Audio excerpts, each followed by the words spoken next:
Hello students, welcome to my channel KCC commerce classes. आज objective type question की ये second video है और ये जो ऑब्जेक्टिव टाइप क्वेश्चन है डियर स्टूडेंट्स, आप सभी को पता है कि ये टोटल 32 इट मींस 32 नंबर के ये क्वेश्चन आएंगे।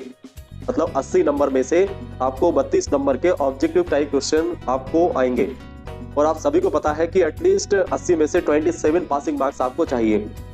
तो एग्जाम के पॉइंट ऑफ व्यू से ये काफी इंपॉर्टेंट है और ये आपका बिल्कुल सही आपने किया है तो 1 नंबर मिलेंगे और नहीं हुआ है तो 0 मिलेंगे। यदि आप मुझे मोटिवेट करते रहेंगे तो और आगे भी मैं कंटिन्यू ये वीडियो सारी जितनी भी अकाउंटेंसी की यूनिट है हर एक जो यूनिट वाइज है ऑब्जेक्टिव टाइप क्वेश्चन जो है आपको यूनिट वाइज मिलेंगे। तो वीडियो शुरू करने के पहले सभी से रिक्वेस्ट है कि चैनल को सब्सक्राइब करें, लाइक करें और अपने दोस्तों के साथ शेयर करें। आपका एक लाइक, आपका एक सब्सक्राइब और आप जो दोस्तों को शेयर करेंगे उससे मुझे मोटिवेशन मिलेगा। तो गुडविल का आप देखेंगे तो गुडविल है हमारी फिक्स्ड एसेट्स होती है। इसके बाद फिर सेकंड पे आ जाइए। सेकंड पे क्या है?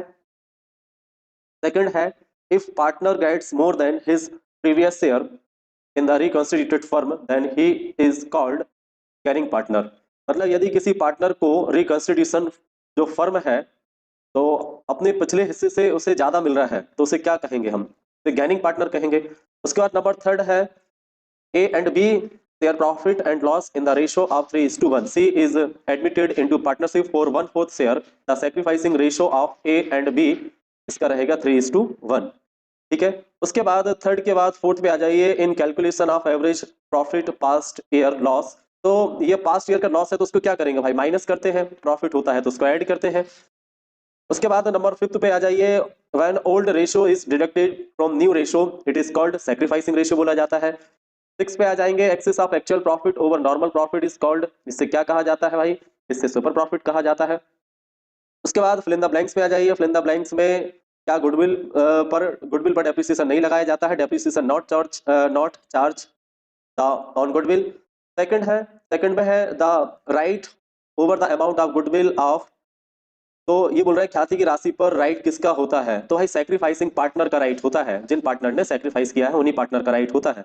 The difference between the old and new ratio is, तो ये जो डिफरेंस होता है इसे सैक्रिफाइसिंग रेशियो बोला जाता है। गुडविल इज एन, अभी आया था, goodwill is an fixed intangible assets. उसके बाद फिफ्थ है of a partnership is a charge change in relationship among the partnership. इसका आएगा reconstitutions of a partnership is and change. तो साझेदार के बीच में संबंधों में जो बदलाव होता है उसको रिकॉन्स्टिट्यूशंस बोलते हैं। ठीक है। उसके बाद फिफ्थ के बाद सिक्स है super profit is that profit which is earn. क्या आएगा इसका? ये आया था अभी हमारा, बिल्कुल यही आंसर आएगा। ये एक्सिस ऑफ एक्चुअल प्रॉफिट, ये आएगा एक्सिस ऑफ एक्चुअल प्रॉफिट। ठीक है। तो super profit is that profit which is earn, क्या आएगा? Excess of actual profit over normal profit, over normal profit, ये आ जाएगा। उसके बाद फिर है change in partnership agreement amounts to reconstitutions of partnership firm आएगा। एक ये इसका इंग्लिश ट्रांसलेशन अवेलेबल नहीं है लेकिन समझ लीजिए इसको कि जो फर्म की एसेट्स है उसमें जो हिस्सा यदि मिलेगा नए पार्टनर को तो उसके लिए वो क्या लेके आएगा भाई? उसके लिए कैपिटल लेके आना पड़ता है। नए पार्टनर को उसके लिए कैपिटल लेके आना पड़ता है। ठीक है। उसके बाद है टाइप ऑफ गुडविल जो है इसका हाईएस्ट वैल्यू किसकी होती है? तो किस टाइप की जो गुडविल होती है जिसकी वैल्यू ज्यादा होती है तो वो होती है कैट। 3 टाइप की गुडविल होती है, कैट, डॉग, रैट। तो जो कैट टाइप की जो गुडविल होती है, कैट टाइप जो गुडविल होती है इसकी वैल्यू ज्यादा होती है। उसके बाद नंबर 9 पर आ जाइए। जो है premium brought by new partner is distributed to old partner in sacrificing ratio. नए पार्टनर द्वारा जो प्रीमियम लेके आते हैं तो उस प्रीमियम को ओल्ड पार्टनर में डिस्ट्रीब्यूट करते हैं सैक्रिफाइसिंग रेशियो में। गुडविल हमेशा सैक्रिफाइसिंग रेशियो में बांटी जाती है। नंबर थर्ड पे आ जाइए। नंबर थर्ड पे ट्रू एंड फॉल्स पे, तो ये फर्स्ट का आपका फॉल्स रहेगा। Contribution of capital is an essential elements of partnership. तो क्या साझेदारी में कैपिटल लाना जरूरी है? भाई ऐसा नहीं है। 11th की बिजनेस स्टडी में भी आपने देखा होगा कुछ पार्टनर ऐसे होते थे जो नॉमिनल पार्टनर होते थे, वो कैपिटल वगैरह कुछ नहीं लगाते थे फिर भी पार्टनर रहते थे। तो ऐसा कोई जरूरी नहीं है। ठीक है। सैक्रिफाइसिंग रेशियो का फॉर्मूला आपको पता है, old ratio minus new ratio होता है, जबकि ये न्यू माइनस ओल्ड, ये तो गैनिंग का होता है। ये फॉल्स है। Goodwill is a saleable assets, बिल्कुल सही है। गुडविल को बेचा जा सकता है। गुडविल इज अ परचेसेबल एसेट्स भी होती है, जब बेचा जाता है तो खरीदा भी जाता है। फोर्थ पे है monopoly decrease the goodwill. Monopoly से गुडविल कम होती है। भाई फॉल्स है, नहीं। मोनोपोली से तो गुडविल इंक्रीज होती है जब एकाधिकार मिल जाता है हमें तो। फिफ्थ है goodwill is an intangible assets which should be written off soon, बिल्कुल सही है, ट्रू है। उसके बाद अब आ जाते हैं हम मैच द कॉलम पर, ठीक है, सॉरी मैच द कॉलम नहीं, ये है फोर्थ हो गया, फोर्थ के बाद फिर है हमारा फिफ्थ हो गया, हाँ फिफ्थ के बाद ये सिक्स है। तो goodwill is valued when partner agree to it, ये बिल्कुल सही है। और यह है a change in partnership agreement amounts to reconstitutions of partnership firm, तो ये भी सही है। साझेदारी ठहराव में किया गया परिवर्तन फर्म का पुनर्गठन, बिल्कुल रिकंस्टिट्यूशंस कहलाता है कुछ भी यदि चेंजेस होता है तो। अब आ जाइए आप वन वर्ड पर, वन वर्ड में है what is the basis of valuation of goodwill, तो इसका आंसर आप लिखेंगे कि गुडविल का जो वैल्यूएशन होता है वो प्रॉफिट होता है, ठीक है। और गुडविल को वैल्यू करने की उसका वैल्यूएशन हमें जो करना होता है, तीन मेथड होती है। पहली कौन सी, average profit method, second super profit method और थर्ड कैपिटलाइजेशन मेथड, इस टाइप से आपको लिखना है। उसके बाद है which type of goodwill is always change, तो भाई रेट टाइप गुडविल, चूहे के स्वभाव वाली जो गुडविल होती है, चूहे का जो नेचर होता है आपको पता है, घुमक्कड़ होता है ना, वो हमेशा एक जगह नहीं रहता है, आज घर में कल खेत में परसों खलिहान में, इसलिए ये रेट गुडविल आएगा। उसके बाद अकाउंटिंग स्टैंडर्ड 10 किससे रिलेटेड होता है, ये ट्रीटमेंट ऑफ गुडविल आएगा इसका आंसर। उसके बाद जो है फोर्थ है which type of goodwill has the highest value, तो अभी आया था ये पहले भी, तो कैट टाइप गुडविल होती है, बिल्ली का स्वभाव आपको पता होता है, क्योंकि अपना उसका मकान मालिक क्यों ना चेंज हो जाए, लेकिन बिल्ली जो है, कैट जो है, वो अपना स्थान परिवर्तन नहीं करती है, चेंज नहीं करती है।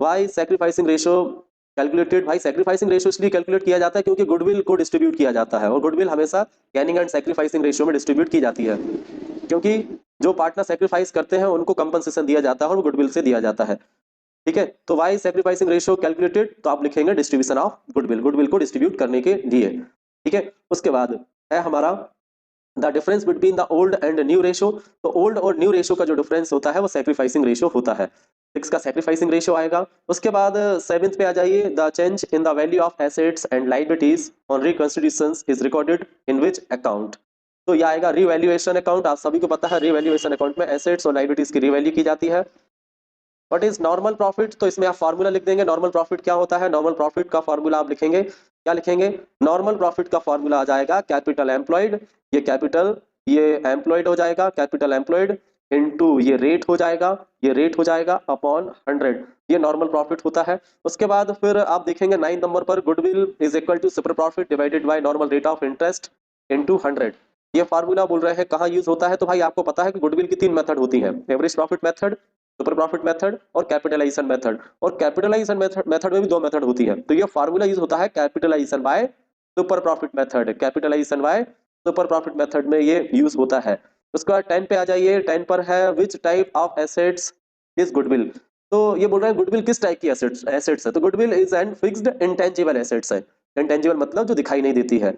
उसके बाद है is it necessary to access a value of goodwill, assess value of goodwill at the change in profit sharing ratio, क्या प्रॉफिट शेयरिंग रेशियो में जो चेंजेस होते हैं उस पर गुडविल के प्राइस का मूल्यांकन करना आवश्यक है, क्या लाभ अनुपात में परिवर्तन पर ख्याति के मूल्य का मूल्यांकन करना आवश्यक है, बिल्कुल सही है, इट इज नेसेसरी, ये जरूरी है गुडविल का वैल्यूएशन करना। अब आ जाते हैं मैच द कॉलम, तो मैच द कॉलम में जो है लोकल गुडविल जो रहेगी, ये आपको पता है ये कैट गुडविल होती है, ये इसकी कैट गुडविल है।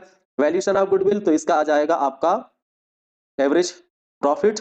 उसके बाद गुडविल क्या होती है, गुडविल रेपुटेशन होती है, नेम एंड फेम होता है बिजनेस का। पर्सनल गुडविल कौन सी होती है, तो पर्सनल गुडविल के लिए आ जाएगा आपका डॉग गुडविल आ जाएगा, ठीक है। और लास्ट वाले का आपका एक ही बचा है, इसका क्या आ जाएगा, रेड गुडविल, ठीक है। आशा करता हूं ये ऑब्जेक्टिव टाइप क्वेश्चन की सीरीज आपको समझ में आ रही होगी, तो सभी स्टूडेंट से रिक्वेस्ट है कि आप चैनल को लाइक करें, सब्सक्राइब करें और अपने दोस्तों के साथ शेयर करें। यदि आप मुझे ऐसे ही मोटिवेट करते रहोगे तो मैं ऐसे ही हर एक यूनिट पर जितने भी ऑब्जेक्टिव टाइप आईएमपी जो ऑब्जेक्टिव टाइप क्वेश्चन है उनको मैं इस चैनल पर अपलोड करता रहूंगा। मिलते हैं नेक्स्ट वीडियो में।